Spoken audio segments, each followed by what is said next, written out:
እናት ካለች አጊጥ በእናት አትደበቅ። ሰላም ውድ ተከታታዮቻችን እንዴት አላችሁ?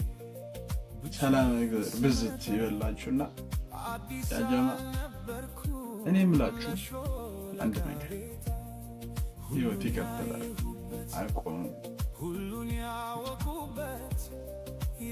ቢበጠስ ይቀጥላል፣ ማሰሪያው ትልቅ ነው።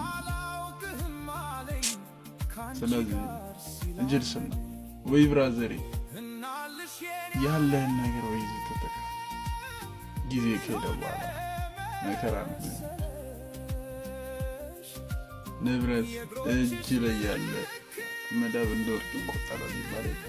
ስለዚህ ያችን ታሪክ እንዳታልፋት በስህተት መሆን ያለበት ያለ እሺ ብራዘር። ስለዚህ እናት ካለች አጊጥ በእናት አትደበቅ ብሏልና እናትህን ጠብቃት፣ መጨረሻዋ አሳምርላት፣ መጨረሻ እንዳያምር እና ወዳችኋለሁ።